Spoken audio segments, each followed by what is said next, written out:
ওহ, কি দুর্দান্ত একটা গোপাল! এত বড় গোপাল কুমোরটুলিতে। হ্যাঁ, এটা একেবারেই সম্ভব। কুমোরটুলিতে আসলে দেখতে পাবে এরকম বড় বড় গোপাল তৈরি হচ্ছে। কারণ দোলে কুমোরটুলিতে তো গোপাল পুজো হয়, এছাড়া বহু বারোয়ারি জায়গাতেও গোপাল পুজো হয়। আমি মোটামুটি এই 4:30 নাগাদ এসে পৌঁছলাম বাগবাজারে, এবং তারপর খুব সুন্দর লাগছিল গঙ্গার ঘাটের কয়েকটা দৃশ্য, সেটাকেও তুলে ফেললাম। আমার গন্তব্য কুমোরটুলি, আর আমি বাগবাজারে এই গঙ্গার ঘাট ধরে ধরেই আমি কুমোরটুলি চলে যাই। তার আগে দেখো কি সুন্দর কিছু দৃশ্য দেখতে পেলাম।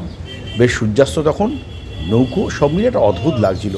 আর ঢুকতেই পশুপতি রুদ্রপাল মহাশয়ের যে স্টুডিও, সেখানে দেখতে পেলাম ছোট্ট একটা গণেশ তৈরি হচ্ছে।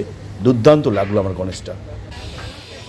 বহুদিন বাদে চলে এলাম কুমোরটুলিতে, কারণ কুমোরটুলিতে না আসলে আমাদের কোথাও যেন মনে হয় অক্সিজেনের অভাব।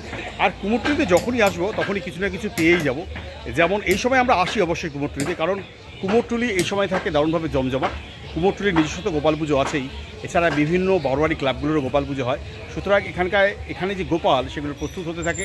এছাড়া কুমোরটুলির যে নিজস্ব কালী পুজো, সেই কালী পুজো হয় এই সময়। চলো তোমাদেরকে যতটা পারি কুমোরটুলির যে ছবি, সেই ছবিগুলো দেখানোর চেষ্টা করি।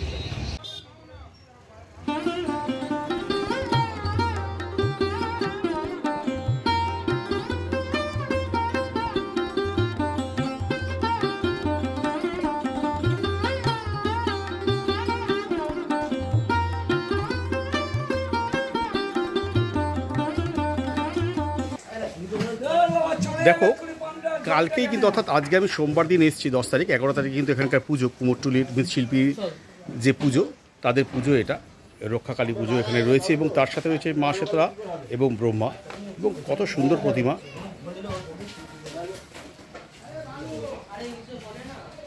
খুব সুন্দর ডিটেলিং প্রতিমার, দেখো দেখতেই পাচ্ছ।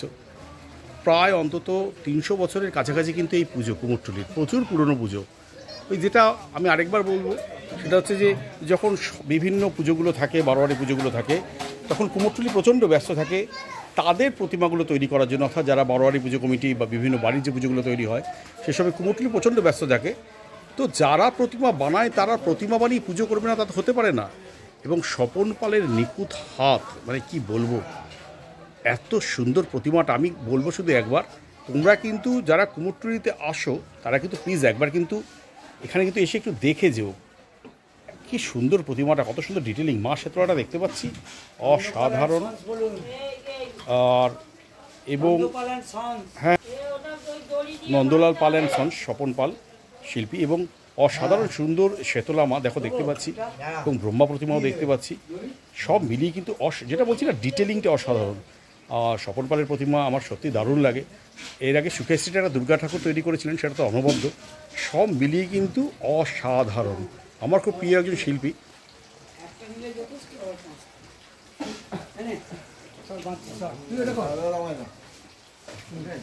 কুমোরটুলির সব থেকে পুরনো পুজো এটা, কুমোরটুলি মৃৎশিল্পীদের পুজো।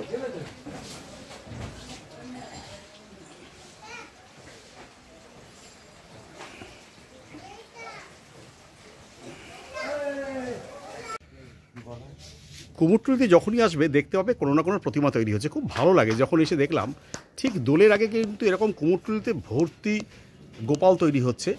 বেশ সুন্দর লাগে গোপালগুলোকে। এবং বিশেষ করে কুমোরটুলিতে তো গোপাল পুজো খুব জনপ্রিয়, এবং দোলের সময় কুমোরটুলি কিন্তু একেবারে জমজমাট। অর্থাৎ সবাই যখন বিভিন্ন পুজোতে মত্ত থাকে, তখন কিন্তু কুমোরটুলি থেকে ব্যস্ত প্রতিমা তৈরি করতে। তাই কুমোরটুলির নিজস্ব একটা সময় তৈরি করে নেয় তাদের বিভিন্ন পুজোগুলোর। তেমনই একটা পুজো গোপাল পুজো এবং তাদের কালী পুজো। সেগুলো তোমাদেরকে দেখাবো কালকেই কিন্তু এখানকার কালী পুজো। তার আগে দেখাবো এখানকার প্রস্তুতি কেমন চলছে। তবে তার আগে একটু দেখিয়ে দিলাম এখানকার গোপাল প্রস্তুতিগুলো। সুন্দর গোপাল দেখতে পাচ্ছে এই মুহূর্তে, দেখো দুর্দান্ত এবং দারুণ সাজ গোপালের।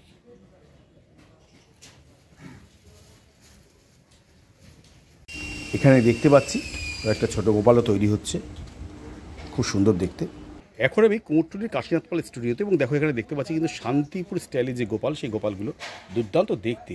আর এমনিতেই তো গোপালকে দারুণ দেখতে, লাড্ডু গোপাল সব মানে বেশ নাদুস নাদুস গলু গালু। তার মধ্যে তো গোপালের প্রতি একটা আলাদা সবারই দুর্বলতা আছে। আর শান্তিপুর গোপাল মানে দেখো ওদের একটা আলাদা স্টাইল আছে। পেছনে না শান্তিপুরের গোপাল দেখবে ঘাগড়াটা না ঠিক এরকমই থাকে।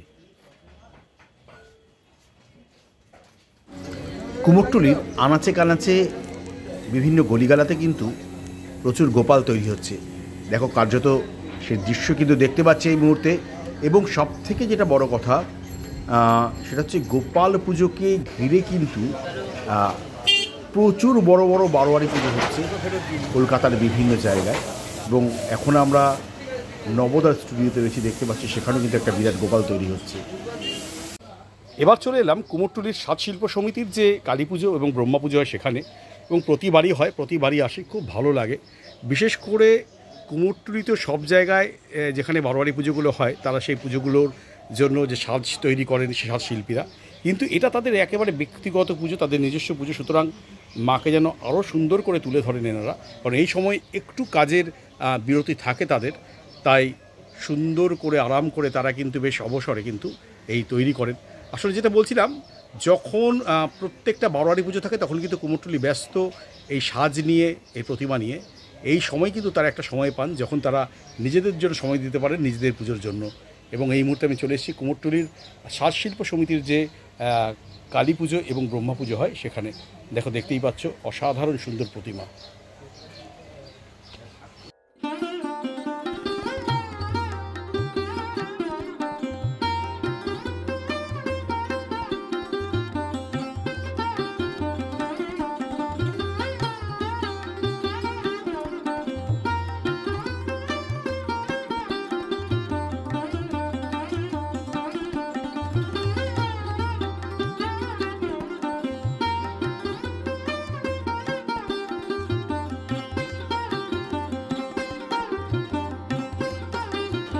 এখন আমি চলে এসেছি কুমোরটুলিতে, আর কুমোরটুলি মানেই কিন্তু দোলে জমজমাট।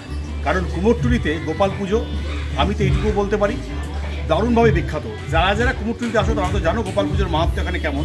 এখানে প্রচুর গোপাল পুজো হয় সারা কুমোরটুলি জুড়ে। এবং কুমোরটুলিতে যারা আসো তারা কিন্তু অবশ্যই এবারে দেখতেই পাচ্ছ এবারের যে গোপাল। আর যারা আসো না তাদেরকেও বলছি, পারলে কিন্তু প্লিজ চলে এসো। দোলের দিন অন্তত বিকেলবেলা না, এখানে কোনো রং খেলা হয় না, তখন পুজোটাই হয়। তাই তোমরা যদি দেখতে চাও তাহলে চলে এসো এই গোপাল ঠাকুর দেখতে। সারা কুমোরটুলি জুড়ে এখানে গোপাল পুজো হয়। তাহলে কী বলবো, এই মুহূর্তে আমি বিদায় নিচ্ছি কুমোরটুলি থেকে। তোমাদের সাথে দেখা হবে আবার অন্য কোনো ব্লগে, অন্য কোনো বিষয় নিয়ে। আসার পথে একটা ভালো লাগার দৃশ্য দেখলাম কুমোরটুলিতে।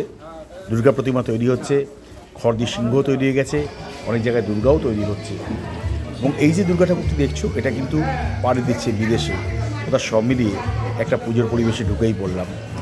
আসার সময় একটু আড্ডা দিলাম বাগবাজার ঘাটে, অর্থাৎ কুমোরটুলি ঘাটে, এবং শুনছিলাম সেই কলেজ জীবনের গানগুলো।